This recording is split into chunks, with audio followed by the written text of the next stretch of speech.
Welcome to the channel. This is Geauxgreddy, and welcome to my review of the Fanatec CSL Elite with the load cell pedal. In this video, I'm going to touch on four main topics. One will be packaging and construction.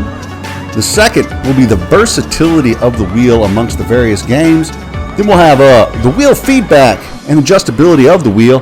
And finally, the most important question, will it make you any faster? So, I'm going to put links below so you can just skip right to that time if there's just one particular part of that you want to check out. If you want to look at how to put it together and all that, there's other videos out on YouTube that cover that. This is more my opinion of the Fanatec CSL Elite and what I think about it. So, hope you enjoy the video. If you do, hit the like and subscribe. Come back and check out some more of this stuff. So, let's get right to it.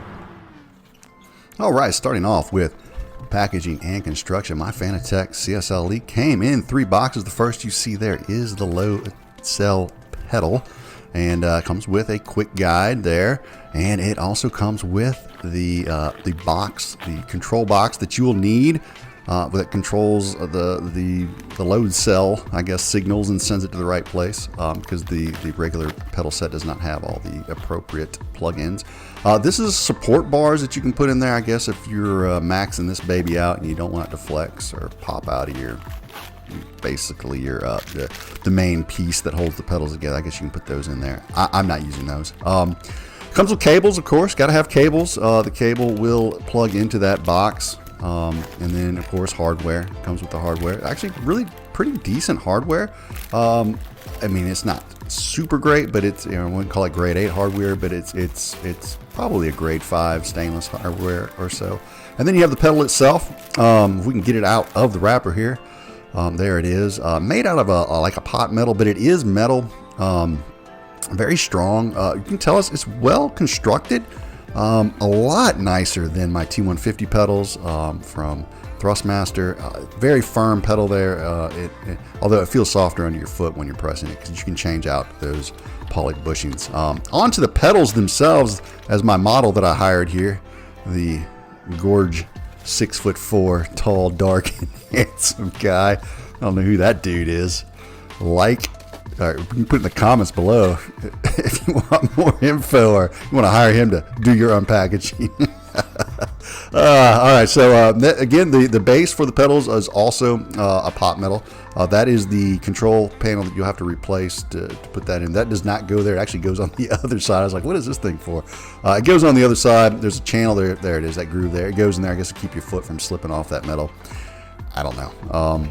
And then you have your gas and your clutch. Again, more hardware than that. This would be your gas and your brake, I guess, if you did not have that. Comes with a nice, actually came with a pretty decent little wrench to help put this together. I was shocked. I was like, dude, that's not a bad wrench. And an Allen wrench as well, or a hex wrench, whatever you want to call it. Again, cables that are needed, and the pedals just feel really nice. It's, that's your, I think that is the gas pedal. I can't remember which is gas and which is clutch. That might even be the clutch. It's got the foam thing in there, but you can see, I mean, it's a really nice quality. So for the price that you're paying, you are getting a good quality product with these pedals. I like them a lot. They are super nice. You can just tell that they are going to withstand a lot of abuse. So definitely a thumbs up for the pedals. I give them honestly a 10 out of 10. I have no issues with the pedals at all. They don't make noise. They don't move around. They are very nice. So getting into the box now, you come with buttons there. You can replace your standard buttons on your wheel with any of these. And I have actually replaced a few of them, to designate what I want each button on my wheel to do. It also comes again with more. Actually, that's the power box. A big, very large power box there. I don't know what those things do. More cables. Woo! Everyone loves cables. It's good that you don't have to go get any. So it came with all the cables. Came with the little silicone stuff to absorb water. And there it is. There is your connection to the Fanatec CSL Elite, the wheel itself, and it is a very nice unit. As you can see it here next to my T150, it is a larger diameter. That took me a while to get used to, because I had to, you have to turn the wheel more quickly. It's a larger diameter. But it gives you more detail when you're racing. Of course, you don't want the wheel to be too big, but it definitely was something I had to adjust to.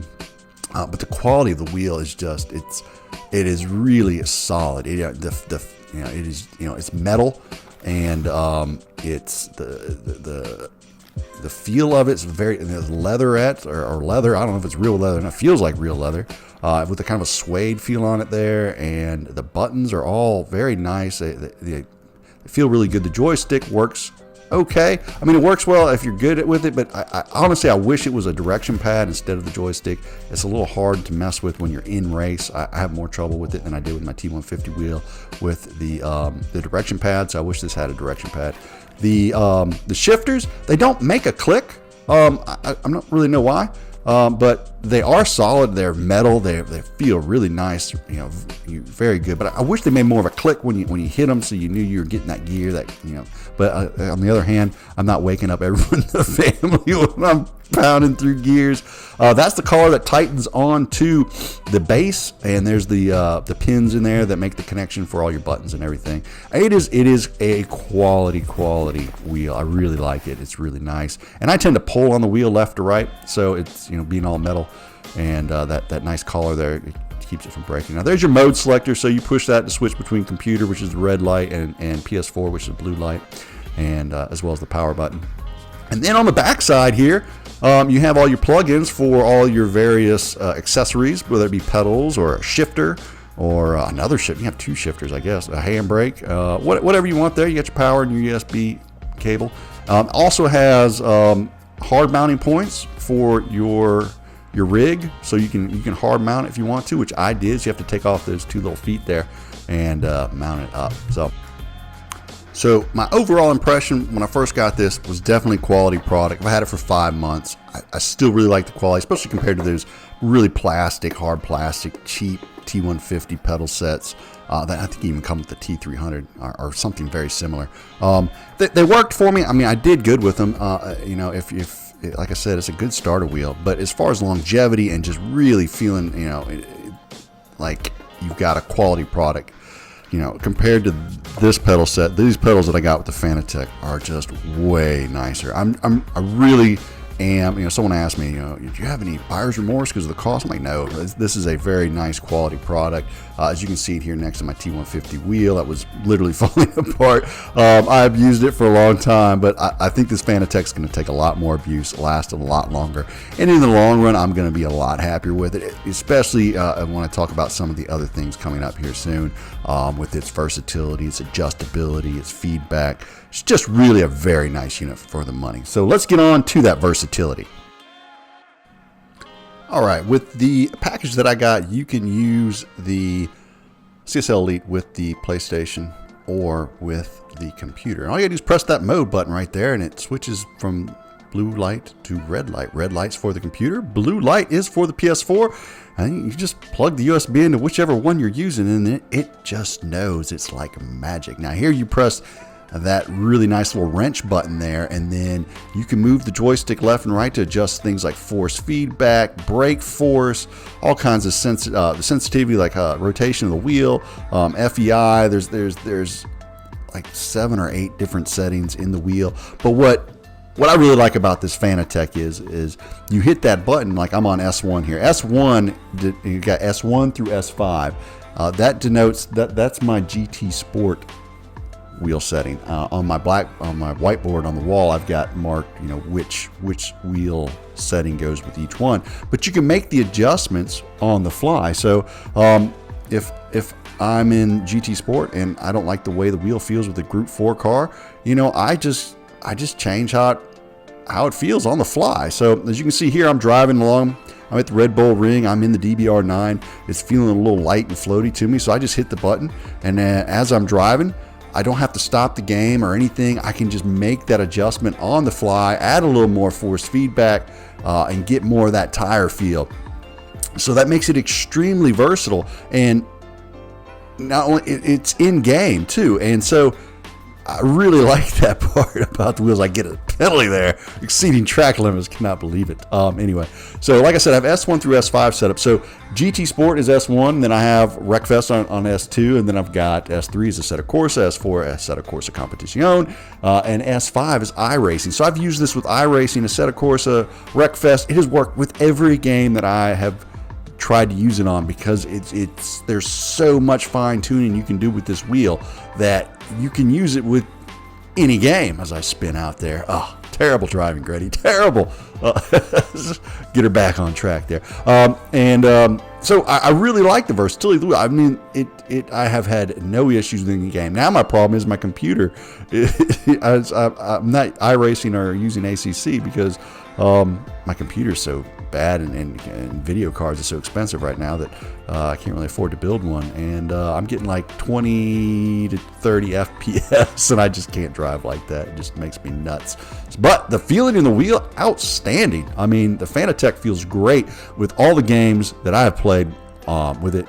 Currently, mainly I'm just playing Gran Turismo Sport, but eventually someday I would like to, move out to some other titles as well. But what I like about this wheel is it gives me the versatility to do that. So for versatility, again, I've got to give the Fanatec a 10. I've been very, very pleased with its versatility between games and getting good feedback through the wheel, regardless of the title. All right, let's get into that feedback and adjustability. I talked about it before. You have 5 setups that you can select, and within those 5 setups you can adjust the sensitivity, the force feedback, the shock, the ABS, the linearity, the dead zone.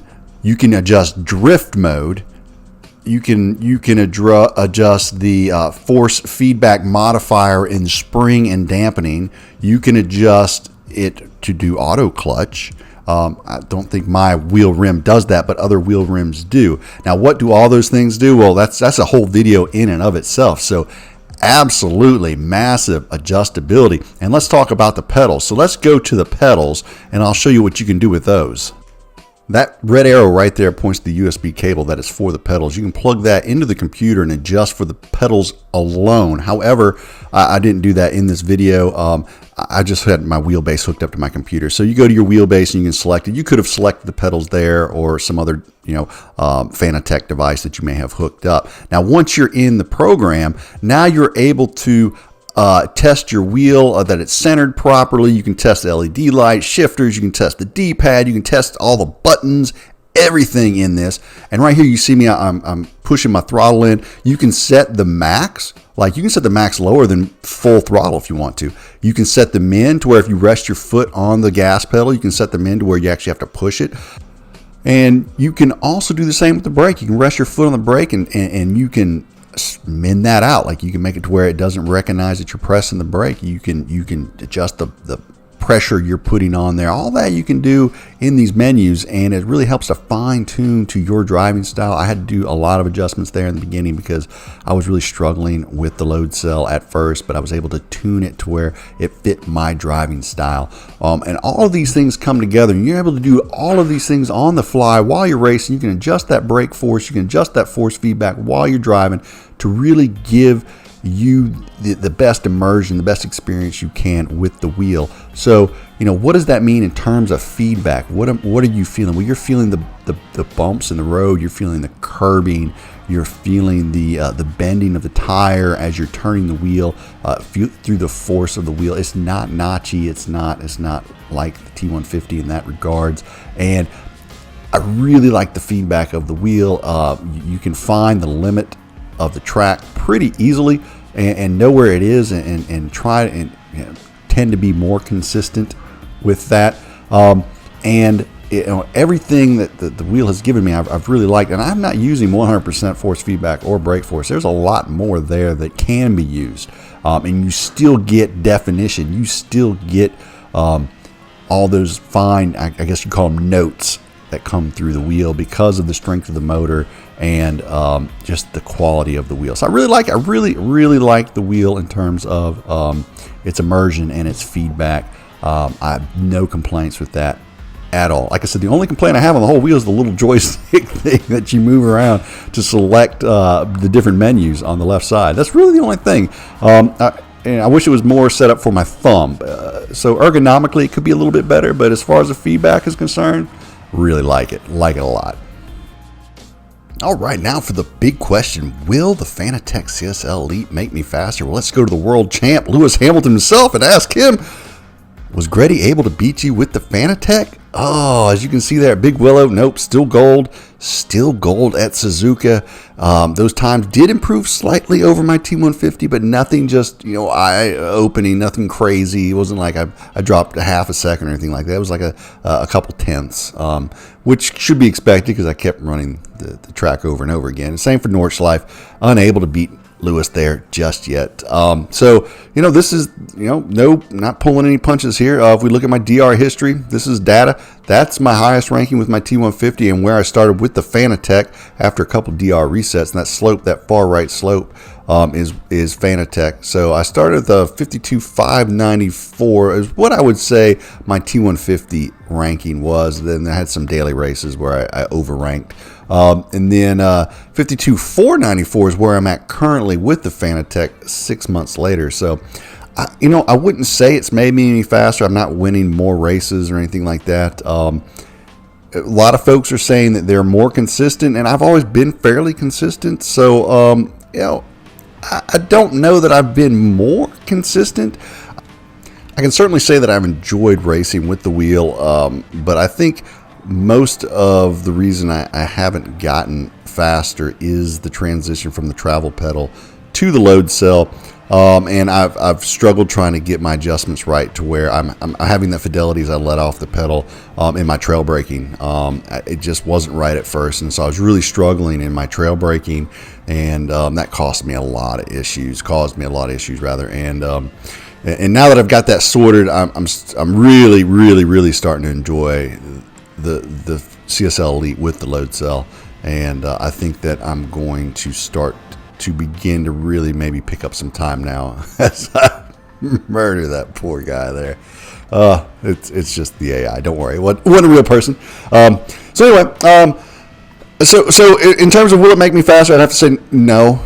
It's if you're looking for something to open up a box and you're going to pick up a half a second time and all of a sudden become an A+ driver, don't expect that. Do not expect that. You'll be disappointed if you are expecting a solid piece of equipment worthy of the money that you spent and something that you will be able to use on many different titles and get great feel from it and adjustability and all those things I mentioned earlier, then absolutely is a great purchase for you. So that's my opinion.